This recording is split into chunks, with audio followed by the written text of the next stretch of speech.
Thank you, Honourable Speaker of Parliament and the Turangambal Natidakau, the Honourable Prime Minister, Honourable Deputy Prime Ministers, the Leader of Opposition, Honourable Cabinet Ministers and Assistant Ministers, those of you who may be listening to this broadcast, Yandra Vinaka, Bula Vinaka, and good morning to you all.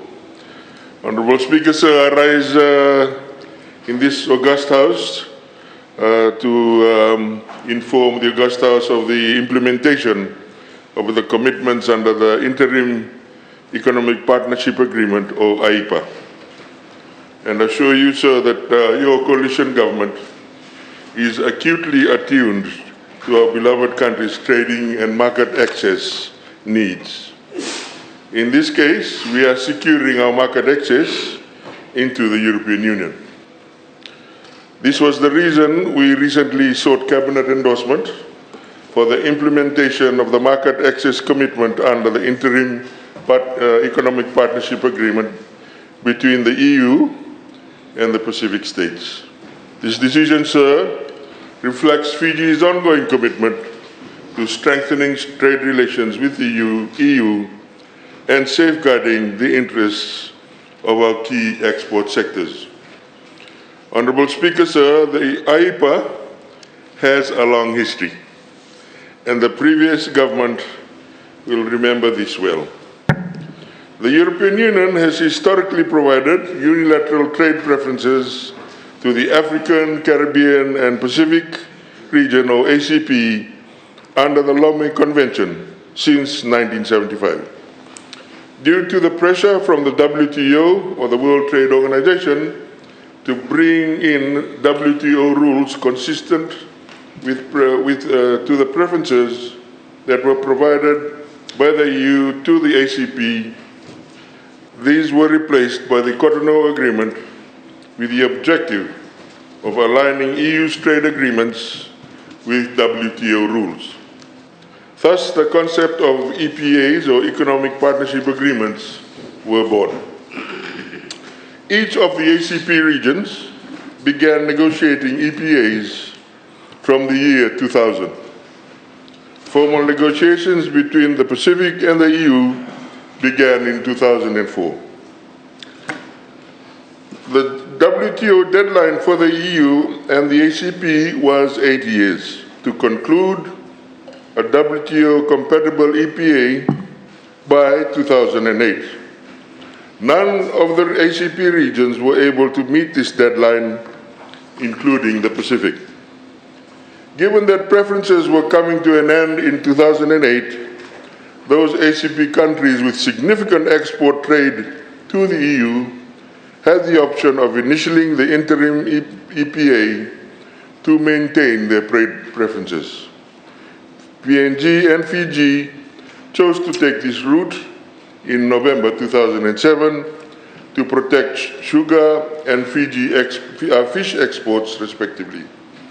The initial IEPA, or Interim Economic Partnership Agreement, still had outstanding and contentious issues, which was the reason that the comprehensive EPA negotiations with the Pacific continued. Fiji signed the IEPA in 2009, and with the comprehensive EPA negotiations stalled due to differences in the position on fisheries management issues in the Pacific, Fiji applied the IEPA in July 2014. This was done to ensure that Fiji could continue to export its products, particularly sugar, to the EU. The decision was to provisionally apply was also made due to the EU's decision to withdraw preferences for those ACP countries that had not signed nor ratified the IEPA. Whilst Fiji had provisionally applied the IEPA in 2014, Fiji had not implemented the provisions of IEPA, including the reducing and eliminating of duties as per Fiji's market access commitments. The IEPA allows us to send our products to the EU without paying duties or tariffs. In return, Fiji has to make similar commitments, or what is generally known, sir, as reciprocity in trade. As part of an essential pillar of AIPA, Fiji agreed to allow certain products from the EU to be imported into Fiji duty-free. Key items, however, were excluded from this commitment to protect Fiji's revenue and developing industries, or what is known as the exclusion basket. Since its signing, Fiji has benefited from this arrangement, particularly in the sugar sector, where the EU member countries collectively accounted for a maximum of up to 90% of our sugar exports. Despite challenges, such competition and fluctuations in the global sugar prices, the EU has been a consistent and reliable destination for our exports, contributing significantly to our foreign exchange earnings and providing employment opportunities for our people. The AIPA has opened up opportunities to export goods such as tuna, ginger, mineral water, and garments, with exports to the EU reaching a peak of 132.4 million in 2022, sir. If we do not reciprocate, there is a danger that preferential or duty-free access into the EU for Fiji goods under AIPA may be stopped, threatening the present volume of exports. Thus, implementing our market access commitments under AIPA is crucial, Mr. Speaker, sir.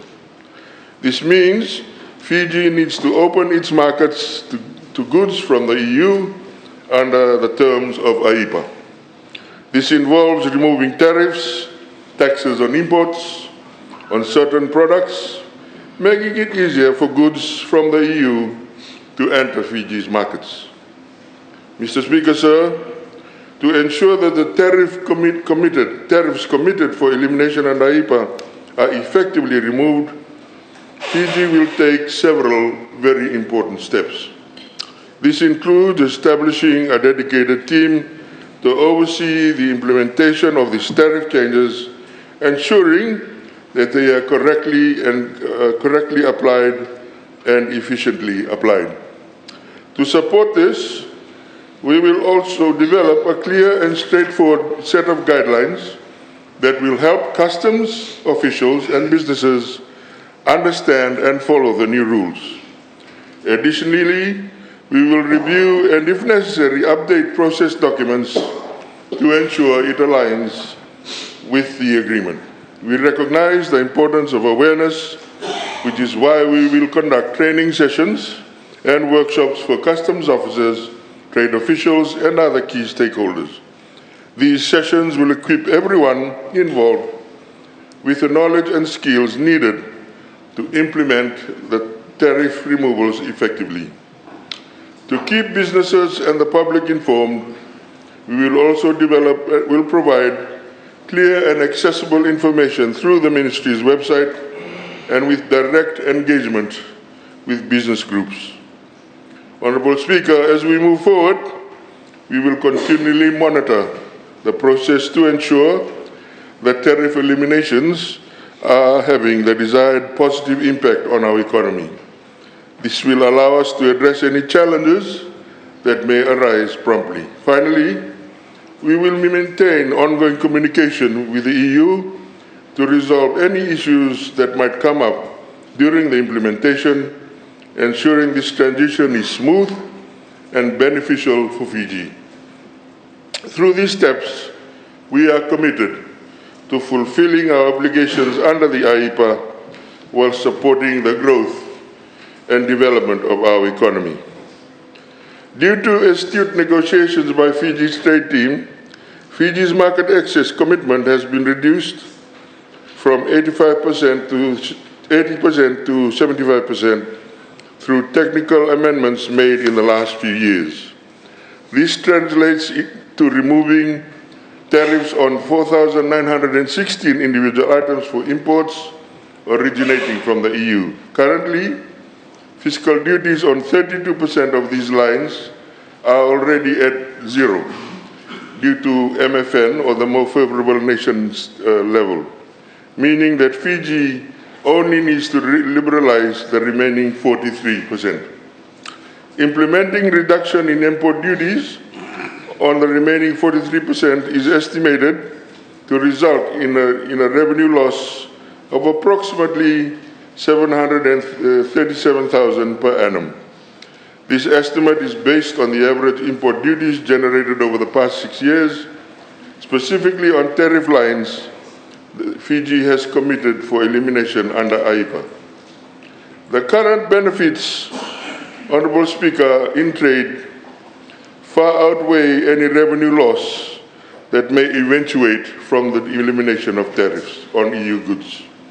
We presently export items such as tuna, ginger, mineral water, garments, and kava to the tune of 132 million as mentioned. In addition, after our decision to implement AIPA, the global sourcing provisions for canned and processed tuna or fish will be activated by the EU as part of their commitment.